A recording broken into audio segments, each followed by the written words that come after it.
سورہ توبہ آیت نمبر 38۔ اعوذ باللہ من الشیطان الرجیم، بسم اللہ الرحمن الرحیم۔ یا ایہا الذین آمنو، اے وہ لوگوں جو ایمان لائے ہو، جو مان چکے ہو، ما لکم، دین جاننے کے بعد، نبی سے جوائن ہونے کے بعد، اس سچے دین کو مان لینے کے بعد، ما لکم، کیا ہو گیا ہے تم کو کہ اذا قیل لکم، جب کہا جاتا ہے، حکم دیا جاتا ہے تمہیں کہ انفروا فی سبیل اللہ، انفروا، نفر، نکلو، جہاد کے لیے نکلو اللہ کے راستے میں۔ اور اگر ہم اس کو تھوڑا سا اور سمجھ لیں کہ اگر یہ آیت اس زمانے میں ہم اس کانٹیکس پڑھ لیں کہ ایک تمام سویلین کو بھی جنگ لڑنے کا حکم تھا، تو اگر ہم اس کو وائس ورسا آج کے دور پر بھی لیں کہ آج مجھ کو اور آپ کو جہاں کہیں ایز اے سویلین اللہ کے راستے میں نکلنے کا حکم ہے، یا ایز اے آرمی، اگر ہم کوئی فوج کے پینل میں سے ہیں تو جب بھی گورنمنٹ حکم دے گی تو وہی اللہ کی ناراضگی ہمارے لیے بھی ہوگی، اور ہمیں بھی اللہ کہیں گے ما لکم، کیا ہوا، کیوں نہیں نکلے تم اللہ کے راستے میں؟ تو اگر ایز اے آرمی اس نے اوتھ لیا ہے کہ وہ گورنمنٹ کی مدد کرے گا ہر وقت جب بھی اسے کال کیا جائے، جب وہ بیک آؤٹ ہوگا تو اللہ تعالیٰ اس سے بھی بہت ناراض ہیں۔ اور اسی طرح ایز اے سویلین، آج کیونکہ فوج ایک الگ دستہ اور الگ حصہ ہے اور سویلین کو ایک الگ کیٹیگری میں ڈالا گیا ہے، لیکن ہمیں اپنے اپنے ڈائمنشن میں، اپنی اپنی سراؤنڈنگ میں جہاں کہیں ہماری ضرورت ہے، چاہے کہ کوئی نیچرل ڈیزاسٹر آ جائے، چاہے کوئی مفلسی آ جائے، چاہے کوئی وبا آ جائے، جیسے کہ آج کل کووڈ-19 کے ڈیز میں جو ڈاکٹروں پر ایک ذمہ داری آئی ہے کہ انہیں اللہ کے راستہ کنسیڈر کرنا پڑے گا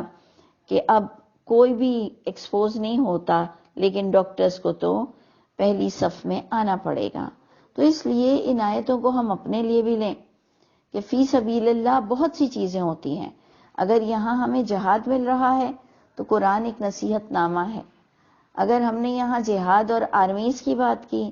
تو ہمیں ایز اے سویلین بھی، اور کوئی بھی شعبے سے آپ تعلق رکھتے ہیں، کہاں آپ کی ضرورت ہے، اگر آپ ایز اے پیرنٹس ہیں یا والدین کے لیے آپ کو نکلنا پڑ رہا ہے تب بھی فی سبیل اللہ ہی کہا جائے گا کہ اگر آپ کو ان کی خدمت کرنے کے لیے اپنے لیے بہت سٹرگل کرنی پڑ رہی ہے اور آپ بہت پریشان ہیں ان کی خدمت کر کے، ان کا پورا کر کے، تو وہ فی سبیل اللہ کہلائے گا۔ کیونکہ جو کوئی حق، فرض حق رکھتا ہے، جو کوئی ہم پہ جو ذمہ داریاں ہیں، فرض ہیں، تو جب ہم اس کی کوتاہی کریں گے تو یہی آواز ہم اپنے لیے کنسیڈر کریں گے کہ ما لکم، کیا ہو گیا ہے تم کو کہ تم اللہ کے راستے میں جو حق ہے وہ ادا نہیں کر رہے ہو۔ تو آج کم از کم ہم جیسے لوگوں کے لیے لفظی ترجمہ لوگوں کو سکھانا اور ایزی فارم میں سکھانا، اور ہر ایک کو یہ بتانا کہ اللہ کی صرف کتاب سے سوال ہوگا اور اس کو مضبوطی سے پکڑو اور اس کو غور سے سنو، وہ ہم اپنے لیے فی سبیل اللہ سمجھیں گے۔ تو اے ایمان والوں، کیا ہو گیا ہے تم کو کہ جب کہا جاتا ہے، حکم دیا جاتا ہے تمہیں کہ نکلو اللہ کے راستے میں، ثاقلتم، ثقیل، بھاری ہو جاتے ہو تم، کدھر، الی الارض، زمین کی طرف تم چپک جاتے ہو، تم زمین سے چپٹ جاتے ہو، یعنی تمہیں دنیا اتنی عزیز ہو جاتی ہے کہ تم اس کو اگنور کر دیتے ہو، تم جانے کی کوشش نہیں کرتے۔ اور یہ دیکھ لیجئے کہ محمد صلی اللہ علیہ وسلم کے ساتھ نماز پڑھنے والے، بیعت کرنے والے، سوچئے ان کا دیدار کرنے والے، سوچئے ان سے مصافحہ کرنے والے، ان لوگوں میں بھی کمزوری آ جاتی تھی، اور نبی کریم صلی اللہ علیہ وسلم ان کے لیے کوئی دم نہیں کرتے تھے، کوئی تعویذ نہیں پہناتے تھے، ان کے پاس کوئی ایسی شعائیں نہیں تھیں کہ وہ ان کے دلوں میں اتر کر ان کو ہدایت دے دیں۔ اللہ کہہ رہے ہیں کہ تمہیں نبی کہہ رہے ہیں، سوچئے کہ نبی کہہ رہے ہیں ان کو اللہ کے راستے میں نکلو، اور اللہ ہمیں یہ بریکنگ نیوز دے رہے ہیں کہ تم بھاری ہو جاتے ہو، زمین کی طرف چپک جاتے ہو، گر پڑتے ہو۔ اردیتم، اور بھی اللہ تعالیٰ کلیئر کر رہے ہیں کہ ارادیتم، کیا راضی ہو گئے ہو تم، کیا پسند کر لیا ہے تم نے، بالحیات الدنیا. دیکھیں آپ، ساقلتم الی الارض کا ترجمہ جو میں آپ سے کہتی ہوں تفسیر القرآن بالقرآن، ساقلتم الی الارض، کہ اگر ہمیں سمجھ نہیں آ رہا کہ اس کا کیا مطلب ہے تو اللہ نے فرمایا ارادیتم بالحیات الدنیا من الآخرہ. یہ اس طرح سے ہر مشکل چیز کو اللہ ہی کھول دیتے ہیں دلیل کے ساتھ کہ کیا تم نے پسند کر لیا دنیا کی زندگی کو آخرت کے مقابلے میں، فما، تو پس سنو کہ نہیں ہے یہ پس متاع، یہ تمام جو سامان دنیا کا ہے، یہ جو متاع الحیات الدنیا ہے، یہ جو دنیا کا سامان ہے آخرت کے مقابلے میں بہت تھوڑا سا ہے. بس نہیں ہے یہ سامان دنیا آخرت کے مقابلے میں، مگر سامان ہے بہت ہی اس کے مقابلے میں قلیل ہے. ہم سب بار بار چاہتے ہیں کہ اللہ ہمیں دنیا بھی عطا فرمائیے، آخرت بھی عطا فرمائیے، اللہ یہ قلیل دنوں کا قلیل سامان بھی ہمیں نصیب ہو. تو بس ہمیں غفلت نہیں برتنی. ہمیں جہاں پر لگتا ہے کہ ہماری ضرورت ہے، ملک کو، والدین کو،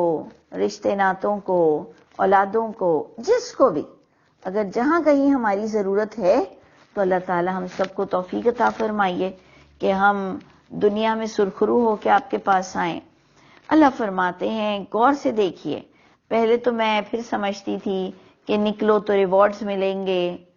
نہیں نکلو گے تو مارکس کم آئیں گے، لیکن یہاں تو معاملہ ہی کچھ اور ہے کہ فرض ہے نکلنا اپنے اپنے ڈائمنشن اور سراؤنڈنگ کے لحاظ سے. اللہ فرما رہے الا تنفروا، یہ ہے ان لا، اگر نہیں تم نکلے نا تو یعذبکم عذابا علیما، عذاب دیں گے تم کو اللہ، دردناک عذاب. کیا لکھا ہوا ہے کہ تمہیں نکلنا پڑے گا جب تمہیں کہا جاتا ہے، جب تمہیں لگتا ہے کہ میری ضرورت ہے، اور تم جب اگنور کرتے ہو تو کیا ہو گیا ہے تم کو. دیکھو اگر نہیں نکلو گے تو تمہیں عذاب دردناک ملے گا، علیم عذاب، پینفل عذاب ملے گا. تو آپ سوچئے کہ یہ بھی اگر ایک آپ اس نظر سے دیکھیں کہ جو ہم ہمیشہ سوچتے ہیں کہ مجھے فلاں تکلیف کیوں آ گئی، مجھے فلاں مشکل کیوں ہو گئی، تو ہمیں ایک آنسر تو مل رہا ہے کہ ہم نے کہیں حق مارا ہے، ہم نے کہیں اپنی جان چھڑائی ہے، تو اس کے نتیجے میں ہم پر عذاب آیا ہے. لیکن ہم تو ایک عادی ہیں نا، ہمارے پاس تو ایک سائیکو پرابلم ہے. ہم ہمیشہ اپنی تکلیف یا تو دوسروں پہ تھوپتے ہیں یا کہتے ہیں قدرت کا قانون ہے. مکافات عمل تو ہمیں نظر ہی نہیں آتا. ہمیں یہ بھی نظر نہیں آتا کہ یہ جو ہمیں کوئی عذاب مل رہا ہے، کوئی پریشانی ہے، کوئی رکاوٹیں ہیں، تو نہ نظر لگی ہے نہ اثر ہوا ہے. یہ تو ہماری کوئی کوتاہی کا نتیجہ تھا کہ ہمیں اللہ کے راستے میں جب کبھی بلایا گیا ہم نے اگنور کیا، آنکھ چرا لی. تو اللہ فرماتے ہیں اگر نہیں تم نکلے نا تو تمہیں عذاب علیم ملے گا. اور کیا اللہ فرماتے ہیں وَيَسْتَبْدِلْ قَوْمًا غَيْرَكُمْ، اللہ تبدیل کر دیں گے ایسے لوگوں کو تمہارے علاوہ، یعنی تم سے اللہ دوسرے لوگوں کو بدل دیں گے. وَلَا تَضُرُّوهُ، اور نہ تم بگاڑ سکو گے ان لوگوں کا اور نہ وہ بگاڑ سکیں گے. وَلَا تَضُرُّوهُ، اور نہ بگاڑ سکو گے تم تمام لوگ اس خدا تعالی کا کچھ بھی. اور تمہاری جگہ دوسروں کو لے آئے گا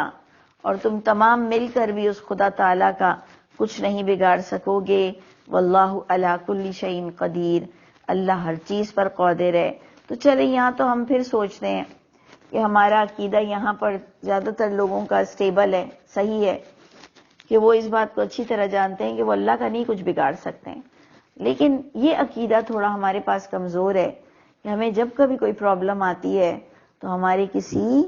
گناہوں کا نتیجہ ہے یا ہماری کسی لاپرواہی کا نتیجہ ہے، یا جہاں ہم پر حق بنتا تھا نکلنے کا ہم نے نکل کر اللہ کے بندوں کو ریلیف نہیں دیا.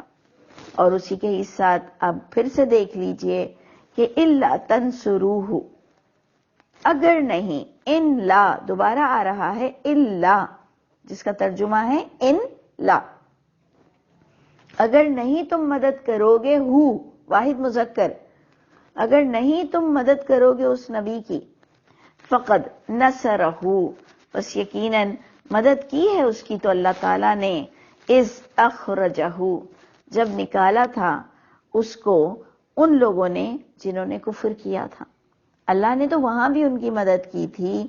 ثانی اثنین دو میں سے یہ دوسرے تھے، یعنی اللہ ہمیں بتا رہے ہیں کہ ان کو جب نکالا تھا تو یہ دو لوگ نکلے تھے، اور جب وہ تھے دو میں دوسرا، اذ ہما اب آپ نے دیکھا کہ تثنیہ آ گیا، لیکن اطیع اللہ و اطیع الرسول پر آپ کو کبھی بھی تثنیہ نہیں ملے گا، تثنیہ مینز ٹو کی گرامر، یہ دو کی گرامر آپ کے سامنے پڑی ہوئی ہے، اذ ہما جب وہ دونوں، اور اطیع اللہ و اطیع الرسول میں آپ مجھے نکال کر بتا دیں کہ کہاں پر تثنیہ آ رہا ہے، تو جب وہ دونوں فی الغاری غار میں تھے، اذ یقول جب وہ نبی کہہ رہے تھے، لصاحبہ اپنے اس ساتھی سے کہ لا تحزن غم مت کیجئے، پریشان مت ہوئیے، ان اللہ معنا، بڑی سمجھنے والی آیت ہے کہ انسان کہتا ہے، اور وہ بھی نبی جیسی ذات کہتی ہے اللہ ہمارے ساتھ ہے، لیکن کام ہم کو ہی کرنا پڑے گا، چھپنا ہم کو ہی پڑے گا، جان ہم کو ہی بچانی پڑے گی، اللہ ہمارے ساتھ ہے۔ یعنی یہ ہے نبی، بہت ہی عقل مند، سچے، بہت ہی انٹلیکچول پوائنٹ کہ ان اللہ معنا، تسلی دے رہے ہیں اور غار میں بھی چھپے ہیں۔ سوچئے جب وہ دونوں غار میں تھے اپنے ساتھی سے کہہ رہے تھے غم مت کرو، ان اللہ معنا اللہ ہمارے ساتھ ہیں، تو انہیں پتا ہے نا، اتنے سمجھدار ہیں نبی، انہیں پتا ہوتا ہے کہ اللہ تعالیٰ کی مدد کیسے کس طرح آتی ہے، کہ جب میں قدم اٹھاؤں گا تو میرا رب میری مدد کریں گے۔ سوچئے جب وہ قدم اٹھائیں گے تو اللہ تعالیٰ کی مدد آئے گی۔ فانزل اللہ اللہ بھی ہمیں بتا رہے ہیں، بس نازل فرمائی اللہ نے بھی اپنی تسلی، سکینتہ اپنی سکینت، علیہ اس نبی پر، وَأَيَّدَهُ اور مدد کی اس اللہ نے اس نبی کی، بجنود ایسے لشکروں کے ساتھ کہ لم تروہا تم نہیں دیکھ سکتے تھے اس غیبی مدد کو، ان مدد کے بارے میں تم دیکھ نہیں سکتے تھے کہ کیا اللہ نے اپنے نبی کو بچایا اور اللہ نے بنا دیا، وَجَعَلَ كَلِمَةَ الَّذِينَ كَفَرُوا اللہ نے کفر کرنے والوں کا کلمہ بات اس کو نچلی کر دیا، سفلا کر دیا، یعنی وہ ذلیل و خوار ہوئے، وَكَلِمَةُ اللَّهِ هِيَ الْعُلْيَا اور اللہ کی بات وہ بلند رہی، کہ اللہ نے وعدہ کیا ہے کہ ننجل حقا علینا ننجل مؤمنین، یہ اللہ کا وعدہ ہے، حقا علینا ننجل مؤمنین، ہم پر لازم ہے کہ ہم مومنوں کی مدد ضرور کریں گے۔ اب ہم الگ سوچتے ہیں کہ کوئی مر گیا تو ہم کہتے ہیں اس کی تو مدد نہیں ہوئی،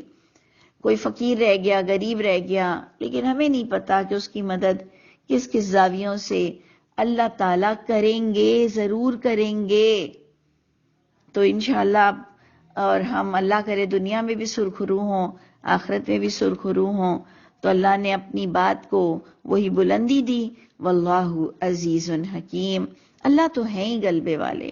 اللہ تو بڑی حکمت سے کام لیتے ہیں، تو اللہ تعالی ہم سب پر اپنی رحمتوں کا خاص نزول فرمائے، اللہ تعالی ہم سب کے حامی و ناصر ہوں۔